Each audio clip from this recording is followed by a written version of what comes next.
Hey everyone, welcome to my YouTube channel my opinion. तो बात करने वाली हूँ मैं कल रात के लप्पू के लाइव के बारे में।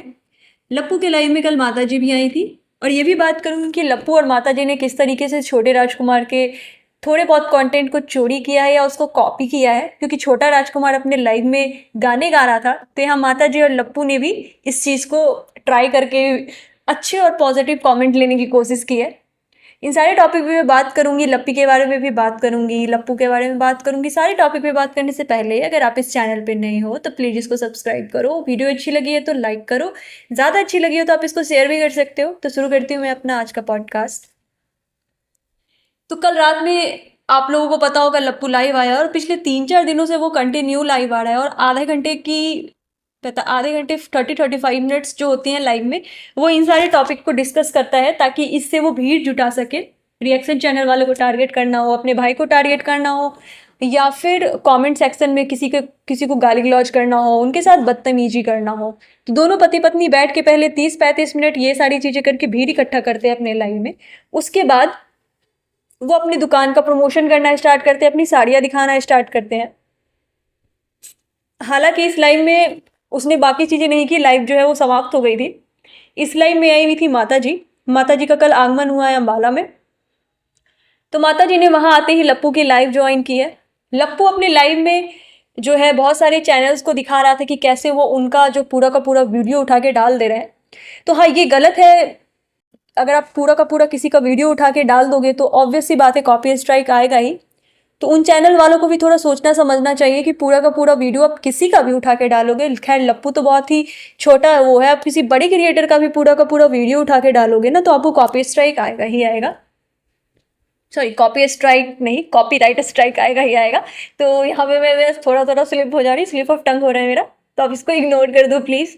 तो यहाँ पे आकर के लप्पू ने ये सारी चीज़ें दिखाई हैं कि देखो, मैं इतने सारे जो 700-800 चैनल है उनको मैं स्ट्राइक दे रहा हूँ, लेकिन मुझे पता नहीं इसमें कौन से अच्छे चैनल है और कौन से बुरे चैनल है।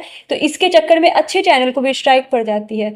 तो यहाँ पे मैं आपको क्लियर कर दूँ, अच्छे चैनल कहने का मतलब ये जो इनकी तारीफ कर रहे हो, और बुरे चैनल कहने का मतलब ये कि जो इनकी बुराई कर रहे हो, जो इनको गलत को गलत ठहराते हो, वो बुरे चैनल हो गए। मतलब आप गलत को गलत नहीं बोल सकते हो। उसके बाद लप्पू ने जो है लाइव में 1-2 चैनल को स्ट्राइक दी है जो उनका पूरा का पूरा कंटेंट उठा के रख दिए थे। और जब जब लप्पू जो है ना स्ट्राइक दे रहा था तो माता जी पीछे खड़े होके पूरा देख रही थी कि स्ट्राइक कैसे दिया जाता है। उसके बाद आकर के वो स्ट्राइक अपने चैनल पे भी आकर के वो दे। माता जी पूरा सीखने का कोशिश कर रही थी पीछे खड़ी होके, और ये देख रही थी कि लप्पू स्ट्राइक कैसे देता है। हालांकि समझ में आया या नहीं आया ये मुझे नहीं पता, ये तो बाद में पता चल जाएगा। माता जी ने अगर किसी को स्ट्राइक खुद से दिया तो ये पता चल जाएगा देखने को कि माता जी को स्ट्राइक देने आया या नहीं आया। और वहां पे माता जी लप्पू को कह रही हैं कि 2-3 स्ट्राइक दे दो और चैनल को एकदम खत्म ही कर दो। मतलब माता जी का कहना है कि तुम सारे जो भी रिएक्शन चैनल जो कि अपोजिट बोल रहे हैं हमारे, उन सबको इतने स्ट्राइक दे दो कि उनका चैनल ही खत्म हो जाए। मतलब माता जी, आपके पास सेंस नहीं है क्या बोलने का? आप एक पब्लिक प्लेटफॉर्म पे हो, सबको अपना ओपिनियन रखने का अधिकार है। हाँ, अगर आपका कोई कंटेंट उठा के रख रहा है तो आप इस चीज़ पे कॉपीराइट स्ट्राइक दे सकते हो, लेकिन इस वजह से कि कोई आपके अगेंस्ट बोल रहा है उसकी वजह से आप किसी को स्ट्राइक दो या उसके ऊपर केस करो या उसके पीछे हाथ धो के पीछे पड़ जाओ, ये कोई बात नहीं होती है। यहाँ पे लोग बड़े बड़े सेलिब्रिटी हो गए, बड़े बड़े ब्लॉगर हो गए, उनको लोग जो है गलत चीज़ करते देखते हैं तो उनको लोग कॉल आउट करते हैं। आप तो फिर खैर बहुत छोटे हो, और दूसरी बात आप बहुत गलतियां भी करते हो। आपके बेटे ने जिस तरीके से एक औरत की ज़िंदगी बर्बाद की है ना, अब जाके वो अपने कंटेंट में कुछ अच्छा भी दिखाएगा ना तो लोग इस चीज़ को अप्रिसिएट नहीं करें, क्योंकि उसने एक बहुत बड़ा सा गलती, बहुत बड़ा सा गड्ढा खोद के रखा है। तो इसके लिए लोग उसको ज़्यादा हेट करते हैं। और दूसरी बात ये है ना कि वो अभी भी वही सारी चीज़ें करता है। एक होता है ना कि चलो ठीक है, आपने वो गलती की, लप्पू ने माफी मांगी, लेकिन उसके बाद भी तो वो हर बार किसी न किसी औरत को टारगेट करता है। तो लोग इससे भी चिढ़े रहते हैं कि ये अपने हरकत से बाज ही नहीं आ रहा है, ये हर बार ही किसी न किसी औरत को टारगेट ही कर रहा होता है। चाहे वो पहले जगत दीदी थी, उसके बाद उसने बहुत सारे एस्ट्रोलॉजर दीदी, वो जो महना है उनसे वो भिड़ा, उसके बाद वो दड़क फैमिली से भी भिड़ गया था, उसके बाद अभी जाके फिर कन्यादान वाली बेटी से भिड़ा, उसके बाद भी उसका कंटेंट नहीं आ रहा था तो वो अपने छोटे भाई की वाइफ से भी भिड़ गया कंटेंट के लिए। मतलब इसलिए लोग चिढ़ रहे हैं उससे कि एक औरत का तुमने जीना किया दुर्भर, तो सामने वाले ने भी अपना योगदान दिया था उसमें, उसने भी तुम्हारे साथ अफेयर किया था, तो वो चीज़ें सबको समझ में आती है। बट बाकी सारी औरतों के साथ जो तुमने किया है वो क्या था, इस वजह से लोग जो है लप्पू और लप्पी से ज़्यादा चिढ़ते हैं। तो माता जी यहाँ पे एकदम बोल रही हैं ऐसे जैसे पता नहीं क्या ही कि चैनल उड़वा के कर लेंगी। और यहाँ पे लप्पू बोल रहा है अर्पिता रिएक्शन के बारे में कि उसको तो मैं क्या ही बोलूँ, उसका जो सारी चीज़ें हैं वो मतलब ऑन पेपर चल रही हैं तो उसके बारे में मैं ज़्यादा बात नहीं करूँगा। और वो ये बोल रहा है कि जो अपने पिता की इज्जत जिसके लिए नहीं थी, जिसने अपने पिता को हाथ जुड़वा दिया, उसके बारे में क्या ही बोलना। तो लप्पू को अपने माता पिता की बहुत ज़्यादा चिंता थी जब वो जाता था भोपाल केस के लिए, जब वो जगह दीदी से अफेयर कर रहा था। क्या तो क्या लप्पू को अपने माता पिता की चिंता थी? और माता पिता की इज्जत की बात कर कौन रहा है? लप्पू, जो उसने अपने भाई की शादी में इज्जत उछाल के रख दिया कार्ड में नाम के चक्कर में, जिसने जगत दीदी से अफेयर करके पिछले 4-5 महीने में जो उसने पैसे कमाए इज्जत बेच के, उसके बारे में उसके बाद लप्पू की जो माता श्री है वो अपने पैर दिखाती हैं और बोलती है कि मेरे जो बाकी के पार्ट हैं तुम्हारे पार्ट से ही ज़्यादा गोरे होंगे। या फिर वो जब तुम स्विमिंग पूल में अश्लील हरकतें करते हो तब तुम्हारी फैमिली की इज्जत नहीं जा रही होती। तो इज्जत का पार्ट यहाँ लप्पू पढ़ा रहा है। ये पार्ट अगर कोई और पढ़ा रहा होता ना तो बेशक उस पार्ट को पढ़ लिया जाता, लेकिन लप्पू के मुंह से औरतों की इज्जत करना, बड़ों की इज्जत करना, माता पिता की इज्जत करना, ये सारी बातें नहीं शोभा देती हैं। जो अपने माता पिता को अपने अफेयर के चक्कर में, अपने पुलिस थाने के चक्कर कटवा रहा हो, उनसे क्या उम्मीद करना, उनसे किस बात की रिलेशन लेना। और यहाँ पे बात कर रहे हैं माता जी की, तो माता जी लग रहा है अपने पिछले 1.5-2 साल पहले जो उनके बेटे ने किया है वो पूरी तरीके से भूल गई हैं और सीधा रिएक्शन चैनल वाले के पीछे ही पड़ी हुई है। उसके बाद लप्पी आई है और लप्पी वहां पे बैठ के आम खा रही थी, तो लप्पू ने बोला है कि अब तुम गुठली खा रही हो ना तो लोग अब इस पे भी तुम्हारा रिएक्शन बनाएंगे।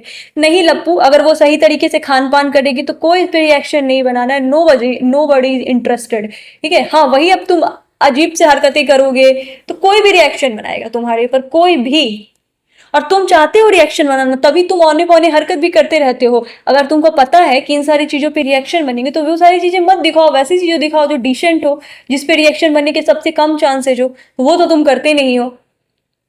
उसके बाद लप्पू बोला है कि चलो फिर से स्विमिंग पूल में रील बनाते हैं। तो यहाँ मतलब तुम चाहते हो कि तुम्हारे पे रिएक्शन बने, तुम चाह रहे हो ना, क्योंकि अभी तुमने स्विमिंग पूल वाला जो रील डाला था तो तुम पे रिएक्शन बन रहे थे ना कि कितना अश्लील है, कितना अश्लील है।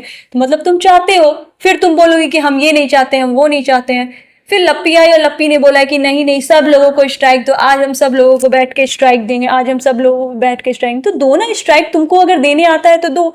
बिना अपने पति के मदद के तुम कोई भी काम कर सकती हो तो तुम करो, बेशक करो लप्पी। बिना अपने पति के सपोर्ट के तुम कुछ नहीं कर सकती हो, इसलिए तुमने अपने पति को इतने गंदे अफेयर होने के बाद भी नहीं छोड़ा, क्योंकि तुमको पता है कि तुम कुछ नहीं कर सकती हो। सिर्फ रील में नाचने से नहीं होता है, चैनल को ग्रो करना भी होता है। और लप्पू को भी पता है कि वो चैनल तभी ग्रो करेगा जब लप्पी रील में नाचेगी। तो तुम दोनों हो ना एक दूसरे के लिए ही बने हो। वो होता है ना, एक होता है ना मदारी और एक होता है बंदर, तो वही दोनों हो तुम लोग। लप्पू जो है मदारी और तुम उसकी बंदड़िया हो, और कुछ भी नहीं है, क्योंकि तुम दोनों एक दूसरे के लिए ही हो। तुम दोनों को कोई तीसरा नहीं हैंडल कर सकता। इसीलिए आज की डेट में तुम लोगों का कोई फ्रेंड नहीं है, कोई भी फ्रेंड नहीं है, कोई नहीं मुंह लगा रहा है तुम लोगों को। लोग अपने में ही है। और मुझे लगता है अभी जो इस सावन में वो लोग जो किसी शोरूम की ओपनिंग करेंगे ना, उसमें भी बहुत कम ही क्रिएटर होंगे जो आएंगे, क्योंकि सारे लोग इनके लक्षण से अच्छी तरीके से वाकिफ है कि ये किस तरीके का माहौल क्रिएट कर देते हैं। अगर आप नहीं जाओ या आप उनके अगेंस्ट कुछ भी करो ना, तो ये लोग जो है ना पूरी कंट्रोवर्सीज कर देते हैं, उनको भला बुरा कहते हैं। तो मुझे नहीं लगता है कि ज्यादा लोग अब इनसे सटना भी चाहते हैं। तो खैर, माता जी पे तो मैं अलग से रिएक्शन लेकर के आऊंगी कि कैसे माता जी ने ब्लॉग में गाना गा के दिखाया है, जैसे छोटे राजकुमार ने लाइव में दिखाया है। और लप्पू भी गाने गा रहा था, क्योंकि सबको छोटे राजकुमार की कॉपी करनी है, क्योंकि वहां पे जब वो गाना गाया था तो लाइव में उसको लोग बहुत पॉजिटिव हार्ट कॉमेंट कर रहे थे, रेड हार्ट दे रहे थे। तो इन लोगों को भी अब पॉजिटिव कॉमेंट चाहिए अपने ब्लॉग में, जेन्यून वाले, कराए हुए पॉजिटिव कमेंट नहीं। तो गाना गाओ, नाच लो, लेकिन आपके लक्षण नहीं अच्छे रहेंगे माता जी और लप्पू, तो आपको कोई पॉजिटिव कमेंट नहीं करेगा, कोई भी नहीं कर रहा है, क्योंकि सब लोग आपसे वाकिफ हैं। तो खैर, आपको ये वीडियो कैसी लगी है बताना, अच्छी लगी हो तो लाइक करो, चैनल को सब्सक्राइब करो। Thank you so much.